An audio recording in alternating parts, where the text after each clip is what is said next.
Just so everyone knows, Cable Access is filming this. Nice of Cable Access, they showed up. It's more for the people that can't be here, so if anyone's uncomfortable, I just want to let you know there's a camera and a microphone. And it's not a microphone that projects, so that's why I got to yell a little bit. Let me start off by saying, first of all, thank you for coming. My name is Jim DeVellis. I'm one of the 5 selectmen in town. The other selectmen are kind of scattered around, so on behalf of the selectmen that are here, our town manager, and there's not a, I don't think I've ever said this before, but I think I can confidently say today, on behalf of the Conservation Commission and the department, the Recreation in their department, the school and the school committee that's here, social services and senior services, and our public safety officials, and I mean it, we want to welcome you. If you haven't been, some of you people have not been to Foxboro, welcome. We love our town. There's a lot of people that have come back that have not been here in a very long time. We work very hard to make it your home, so you're always welcome here. So thank you all for coming. I respect the hour that a lot of people have on their lunch hour, so this is just a preview of what I'm expecting today. I'm going to say a few words, talk a little bit about the history and why I think we're doing this. I'm going to introduce Reverend Dudley, who is going to say a prayer and then give a couple stories. He's got a lot more institutional knowledge of this property than I have, so he's going to talk about some of this stuff. We're going to have the backhoe knock down the building. We have sledgehammers and safety glasses. A lot of people have come up and said that they want to take a whack at it, so we're going to leave an opportunity for that. And also, I've learned over time it's a lot more important to listen than to speak. So at the end, before we knock it down, if anyone wants to say anything, you're more than welcome to use this time to do that. So the logistics, let me just say thank you to a few people that made today possible with the logistics. A person that does not need any introduction because he works hard in town for it, AJ Dooley, for Dooley Dumpsters. I want to thank him for providing the dumpsters. Thank you, AJ. Rich Pasella, a longtime resident, Water and Sewer Commission member, is another person that came to us and said, what can I do? Rich Pasella is excavating not only the tractor and trailer to bring it down, he's bringing trucks to take all this stuff away. So thank you, Rich. I'm sure you're here somewhere. He better be, because I think he's driving this. Can you guys hear me, or do I just need to speak up a little bit? All right. Mark Sullivan, person that stepped up, found a place that we could bring all the concrete at no charge to the town. Thank you for that. Eddie Noonan, all these years that this building has been here, found out the electricity was still at the building with the meter. You know, many of you know how I feel about National Grid. It took him a month, thanks to Eddie Noonan, to get the wires and the meter off as late as last week. It took him about a month to get them to do it, so thank you. Recreation Department, they're providing some sandwiches and drinks for you guys, unrequested, but they brought it forward, so thank you for that, as you guys usually do.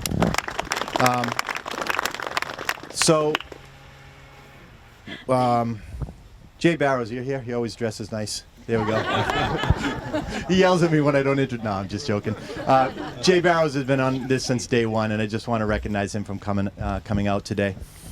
I'm sorry, I'm just trying to think in my mind.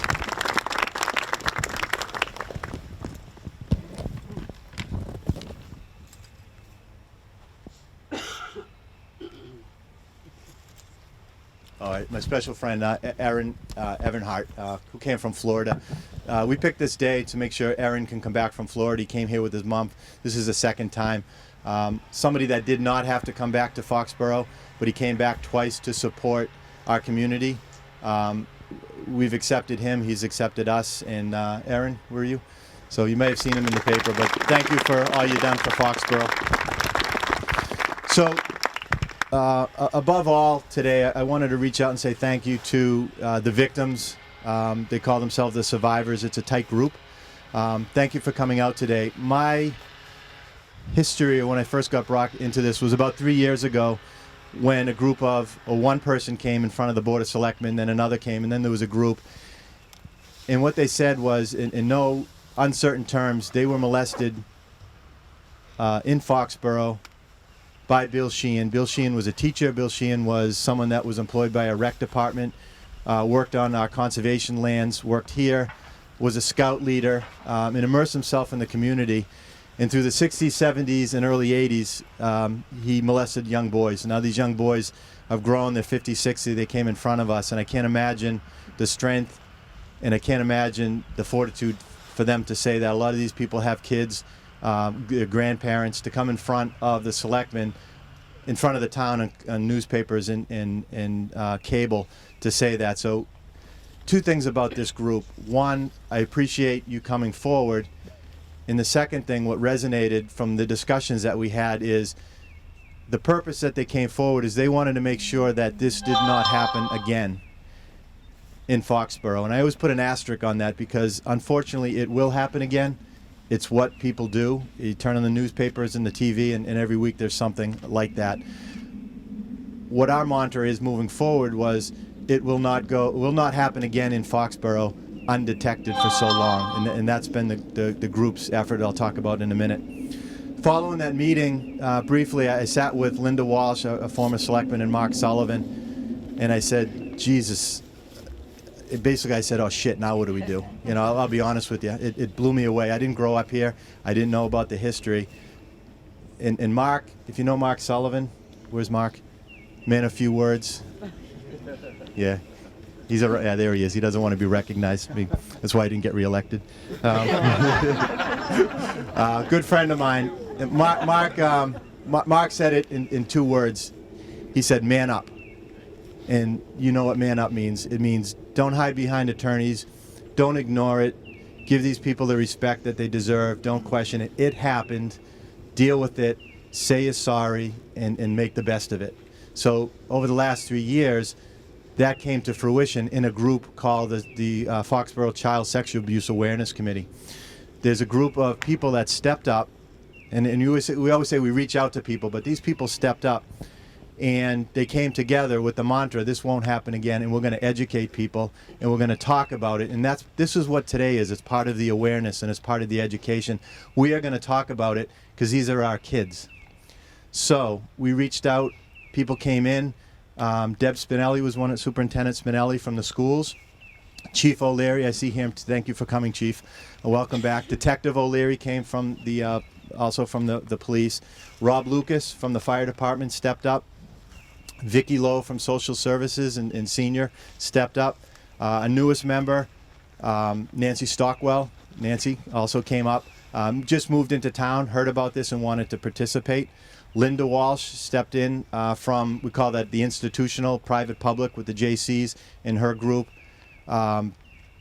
Bill Dudley, Reverend Dudley, stepped up to reach out to all the churches. And these people came forward collectively representing a specific group of the town. And you know, one person that stands out is Deb Spinelli coming forward, and we used her resources, and we used her things that we never talked about before, like who's a mandated reporter, how do you track it, how do you make sure. And this group came together like I've never seen any group come together. We had one other position. It was a position that we call a person at large. It's kind of like the sweeper, not associated with any group. And that person was Bob Correa. If I can give special recognition to Bob Correa in the back there. So Bob came, and for 3 years he's been the chairman of this committee, and he has brought this. We went through town meeting, the first town in Massachusetts to have a mandated reporting group voted on by town meeting, and nobody can get rid of it. It's not political. The next group of selectmen that come in cannot get rid of it. It has to go to town meeting. It's a law in Massachusetts. It's funded, and it's here forever as far as I'm concerned. He took it a step further, went to the state, went to, with Jay Barrows, went to this in Timilty, thank you.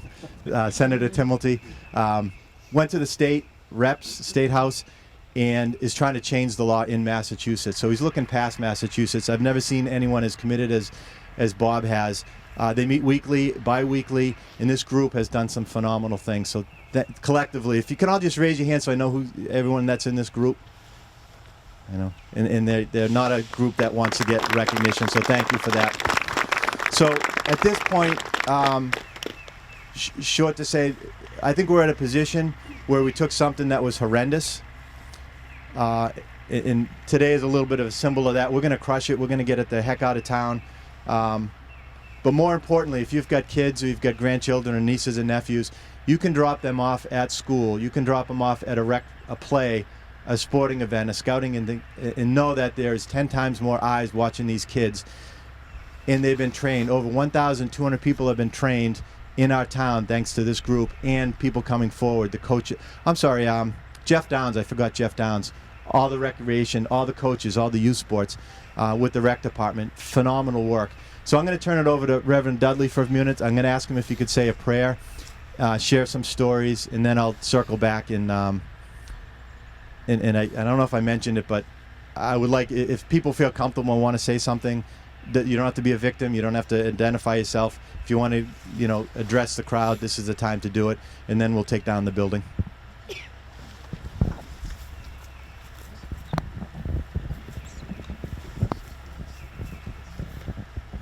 Thank you all so much for being here today. This is way more than we expected, and your support is really appreciated. You'll have to forgive me for two things. This is a little bit emotional for me, so I've written out what I'm going to say, and also I've had trouble with my voice. So if you can't hear me, please feel free to come closer. On that beach right down there, there was a camp out, and the boys were working on a trail as a project over by the pumping station about a third of a mile through those very trees. A group of them went over there to do work, and one boy was separated to go do an errand. As he came back on a trail over there, he looked ahead of him and saw his abuser, Bill Sheehan. To outsmart him, he ran the loop back around and was coming back on the trail over on this side. And as he came along the trail, guess who he met? Bill Sheehan had cut through the woods to cut him off. And the boy tried to outrun the man. And it was man versus boy, and the man won, and the boy was abused again. Another boy was in that office on a cot with Bill Sheehan on top of him. A knock came on the door. The park had been closed because it started to rain, and the gates had been locked, all except one that was overlooked. Bill Sheehan jumped up behind the desk and said to the boy, "You answer the door." The boy opened the door, and there was a mom standing there holding hands with a little girl. And the look on the mom's face showed that she was very uncomfortable. She knew something strange was happening in this little room. Bill, the windows were open. The windows were open. In his head, the boy was screaming, "Lady, take me with you. Take me with you." Close. You want to tell it? The windows were open. I was on a cot there. Bill Sheehan had to get behind the desk to hide his arousal. And what happened was the mother was standing there and she could see inside because the windows were open. She had a child with her. And she left. She left me there. I had ridden my bike here that day, and the thunder and lightning storm had come. And instead of riding home in the rain, in the thunder, in the lightning, he had said, "Put your bike in my truck." And instead of riding home in the thunder and the rain, I went in that room and a woman walked in and she didn't know what to do. And that's what this is about. It's about understanding what to do, to understand that sometimes you cannot turn the other cheek, that you have to stand up for what's right and do the right thing. And in that story, she didn't know what to do. She walked away. She left me there. And if we can change that perception, if we can change that mindset that it's not about, minding your own business, not trying to figure out whether or not something wrong has happened, not putting yourself into a situation that you don't know the full details. It's about the child and the situation, and that's what this is about. I apologize. I didn't mean to interrupt you, Bill. Thank you. No, thank you. That was great, Dan. When I was 9 years old, I was right over there, and Bill Sheehan said to me, "Come on, Billy, let's go look for fossils." I said, "Mr. Sheehan, I don't have any shoes on." He said, "That's okay," and he led me across the bridge that's still there, through that pine grove out to the sand pit where he did his thing. I can still see his grinning, distorted face with his crew cut looking down at me. 2 girls he abused out under those trees. Just over the dam is where he would take kids, and the rule at the swimming hole was never go on the dam, it's not safe. And he would take boys over there, pin them down, and as they were being abused, they could hear their friends back here on the beach saying, "Where did so-and-so go? What became of him? Where is he?" Some 30 came forward to the police. We know of some 10 more who didn't go to the police. The estimate is somewhere between 100, 200, 300, maybe 1,000 that he abused in this area. He escaped Foxboro in the dead of the night to abuse again in Florida.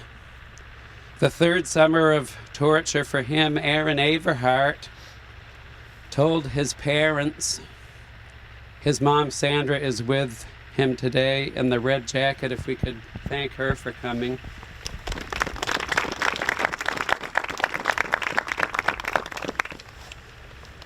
Aaron's parents believed him and stood by him, and together they made Bill Sheehan pay the one penalty he ever did on this earth, which was the loss of his teaching certificate as a teacher in Florida.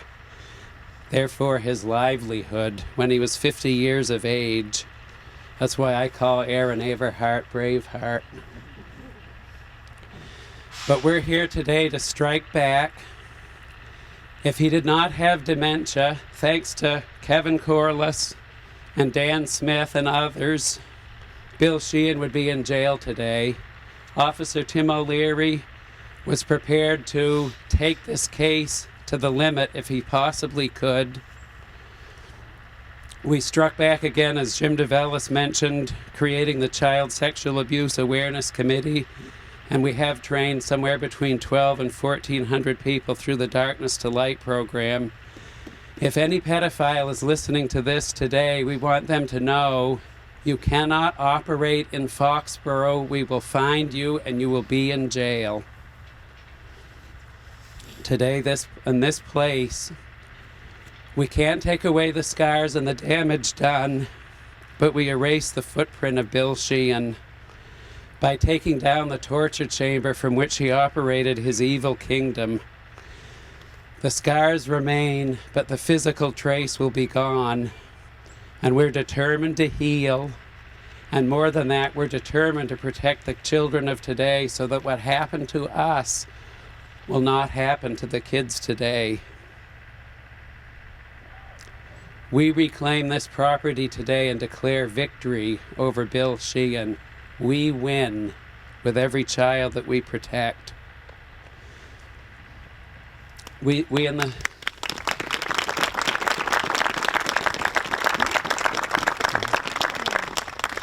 the survivors group joke, because we have a wide variety of beliefs about whether there is a higher power and who it might be, but I've been asked to pray today, and I count it a privilege to pray for the people that I love so much. So if we could pray together. Heavenly Father, we don't know why you have allowed this evil man a time in this community and in Florida and elsewhere to cause so much harm. But we thank you that love is more powerful. We thank you that you have given us strength. Thank you for determination. Thank you for healing that is ongoing. Thank you for incredible courage that you gave to Kevin Corliss to report to Deb Spinelli and begin the process of unmasking this man. And though we may never know the full story of the evil he has done, we thank you that we, with our friends, have overcome. Heal those here and all across America who are still hurting. But more than anything else, we pray that you will give us the victory so that what happened to us will not be the story of other children today. By your grace, retake this your property. In your holy name we pray. Amen.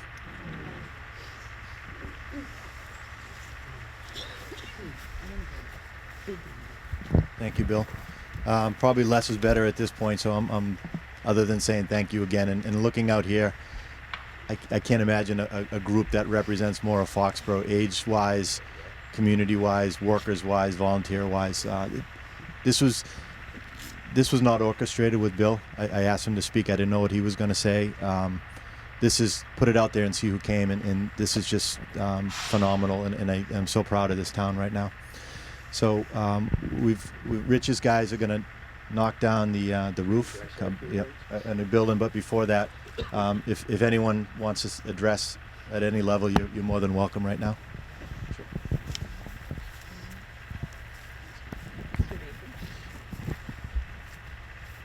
Wow. Thanks everyone for being here. I've never expected this to add up to what it has added up to. But it certainly has added up to what I had really hoped it would. Amazing support, AJ and Sister Sutler and Kim.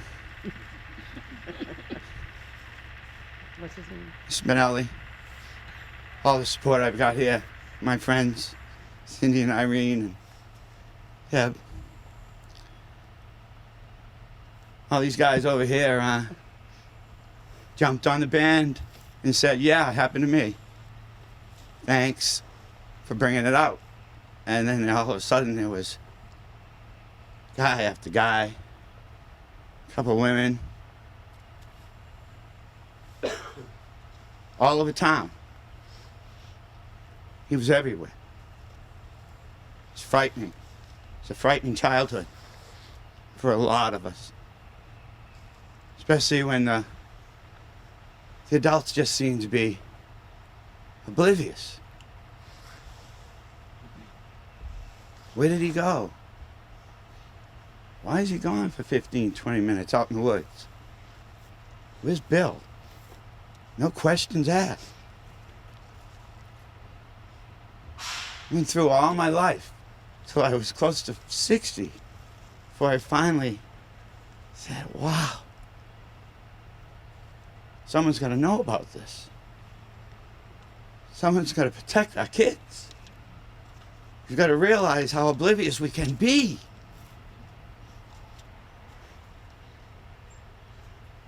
This proves that there's so many people on our side, just pushing to help us. We called for help in town here. It came.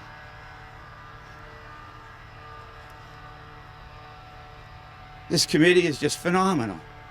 Never expected it. Sometimes I say, I'm sorry I put you through all that work. I'm like, I didn't realize how much work it would be, but you all stepped up. You really stepped up. Couldn't be appreciated more. I see so many out in the fields all the time, watching those kids play, right, Deb? They're so innocent. I couldn't believe it when I started seeing my picture at a 7-year-old. I said, no wonder it happened. My whole life I thought, I was strong enough. Why wasn't I strong enough? Why couldn't I fight them off? Then I looked at the pictures 50 years later and said, my God, who could?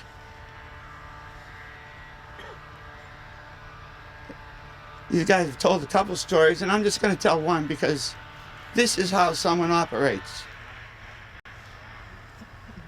that wants to do this. You're in the pond, swimming around, having a great time with all the kids, jumping off the dock. You can't swim. So you don't jump off the deep side, you're jumping off the shallow sides. But man, you want to swim. So, this big man that's in charge of everything says he'll teach you how to swim. He'll drag you right out into that deep spot. Down come the pants, and everybody is watching as he dunks you, splashes with you. On top of the water, it looks like play. Below, it's something different. So I run out of this water here. Another time, when I was like 3 years later than that, and I finally said, no way in hell. I'm going to chase and run and fight. I'm lounging over here on the beach. I've got 2 brothers and sisters, 6 and 7 years younger than me, playing on those swings right there that are still sitting there. Bill comes, picks me up, and says, let's go take our little hike. I says, I'm not hiking today. Not going in the woods. He goes, well, maybe I'll just go ask Alan or John if they want to take a walk in the woods with me. I said, cold day in hell, you're taking them out there.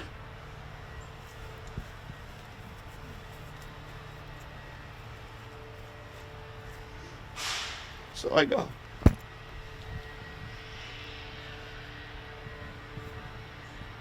I can say is I'm so glad my brothers and sisters didn't go through it. They promised me they didn't. And I hope they tell the truth.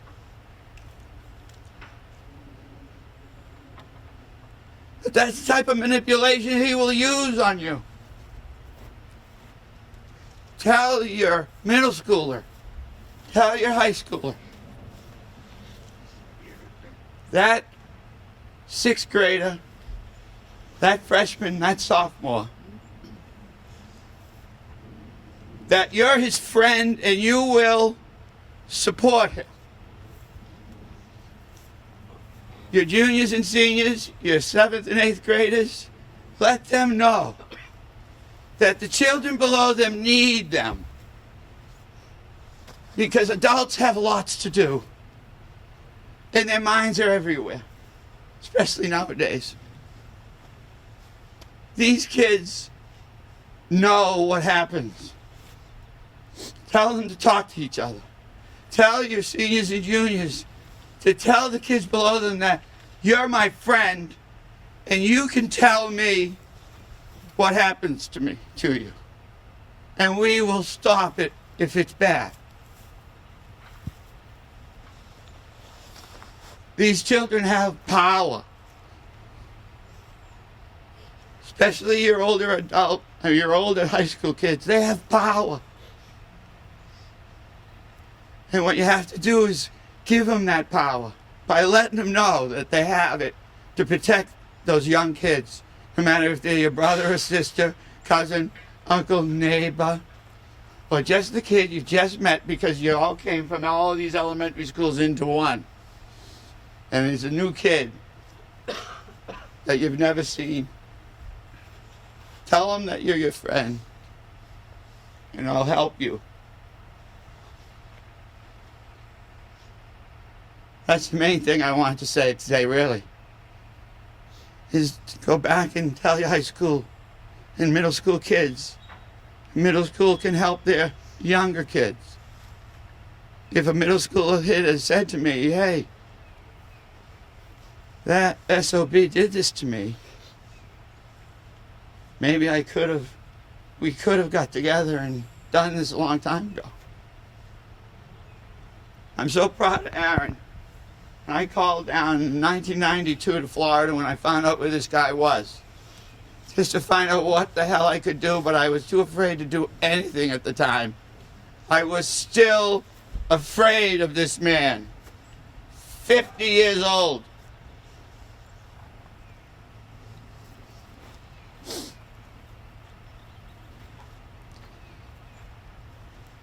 And this was his hideout.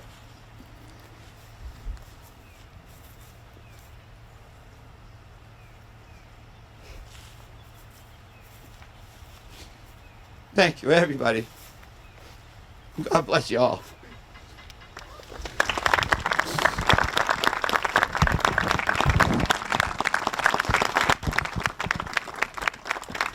So if there's anyone here that didn't get it before, because of Kevin, we wouldn't be having this day, and you guys get it now. So, anyone else before we start? One last, really quick. Timmy, you got 2 seconds.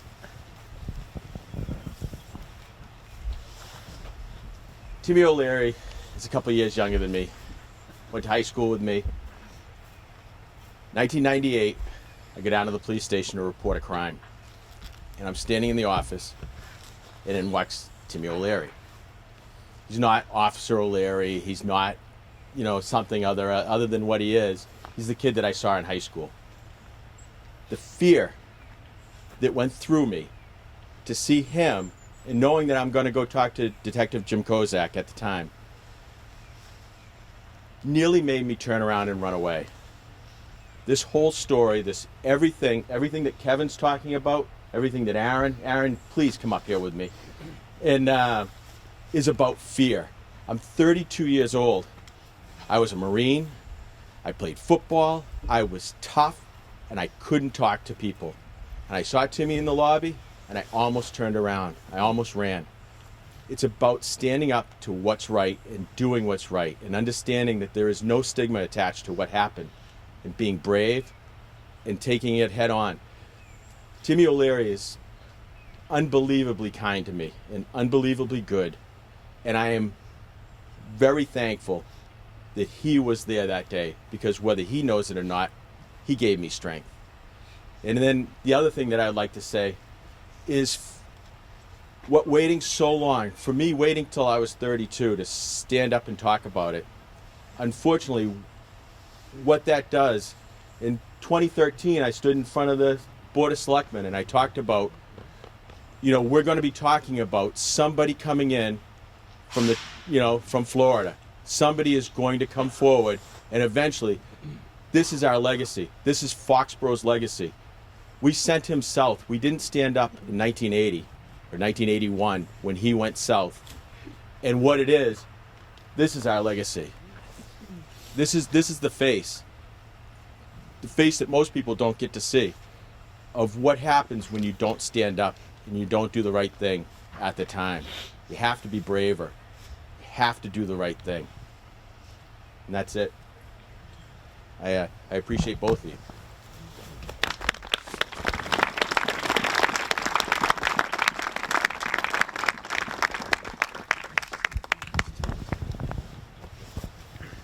Timmy can take my swing. I'm going to keep it very brief so that I don't start crying. Thank you, everybody, for coming. I spent 30 years alone under the shadow of this monster, and I never imagined the whole town that had been destroyed by him. So it was quite a shock to discover you, and I'm blessed to have been welcomed with open arms by everyone from neighbors to people of importance in the city, and my surviving victims as well, my fellow victims and survivors. So I'd just like to thank you all for making me feel so welcome and at home, and this is definitely my second home. Thank you.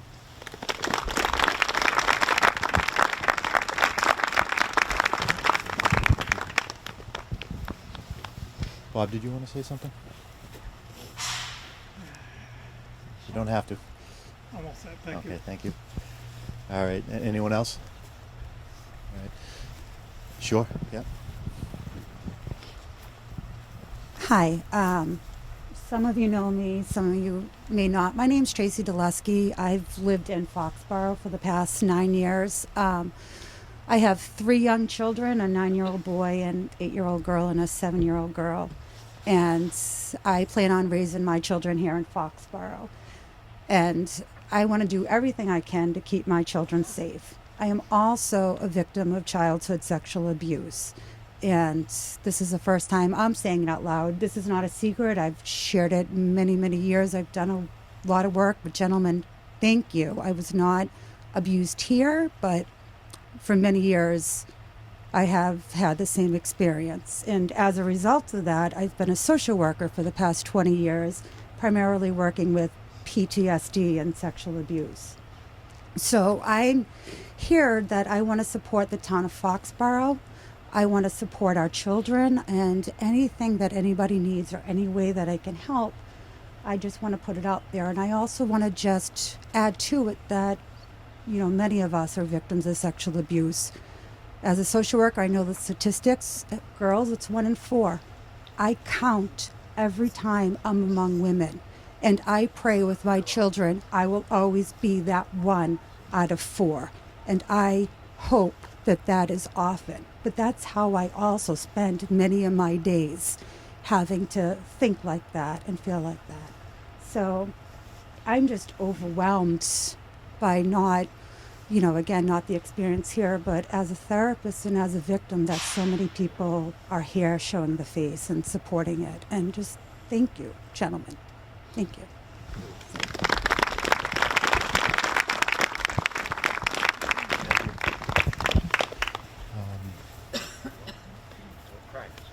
Where's Rich? You want to start it up? So, for lack of a better phrase, let's tear this son of a bitch down, put it in the dumpsters. We're going to whack it a few times, and then there's about a dozen sledgehammers. If anyone wants to take a whack, safety glasses, it's like running with safety scissors. You don't have to wear them, but they're there if you need them. All set? All set? Yep. Hey, Jim. Why don't we do it right over where Bill's office was, right there, the other Bill. Crush it down, knock a wall, just loosen it up so someone can whack it. Thanks.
Really? We loosen up that side and you hit it that side?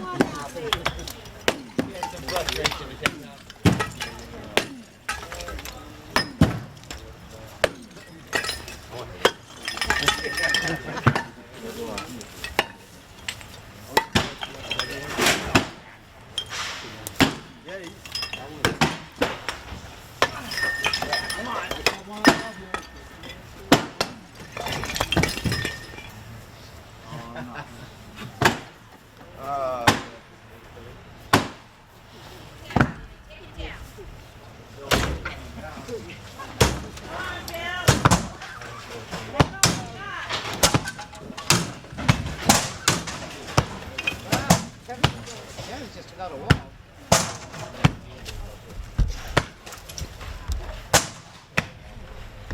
I never imagined how fun that would be. Never imagined it. Unbelievable.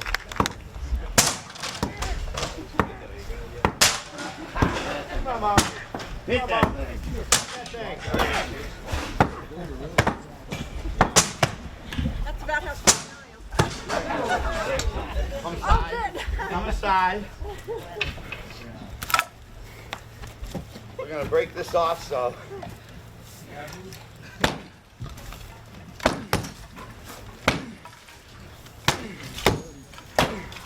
There you go. Hit that. Break something.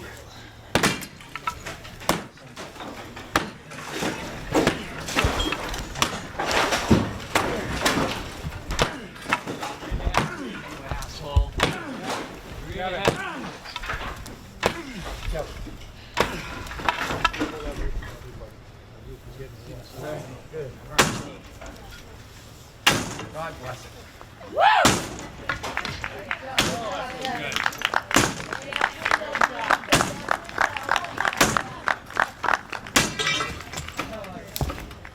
No more locks.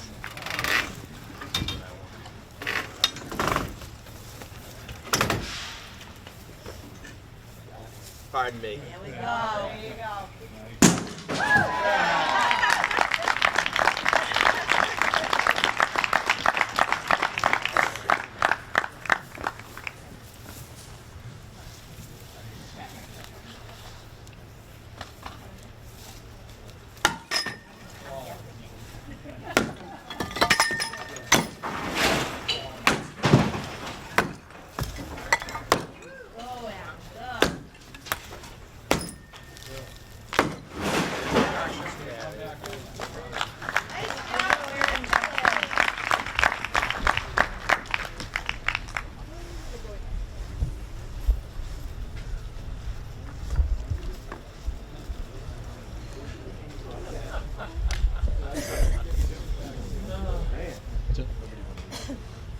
There was somebody in that back. I think they've. Hey, Bill. Nobody's in there, right? I'm serious. Huh?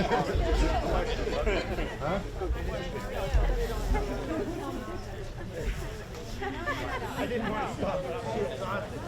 You hit 60, you can't quite do it anymore. Just take it down.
final lap.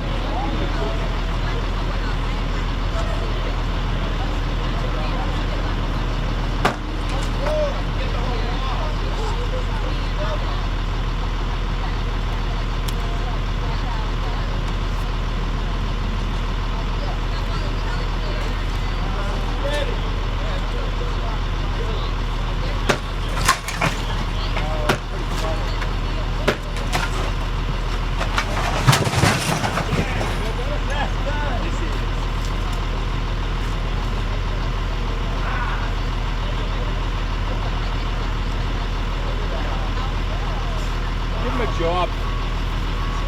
Okay. This one, Oh! mine's for approximately. Pick it up.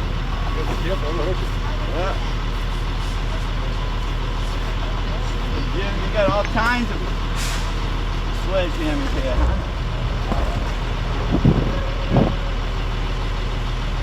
But I wanted to make sure it was blue and gold.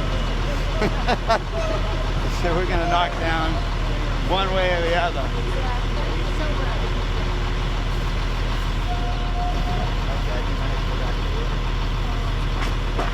Okay,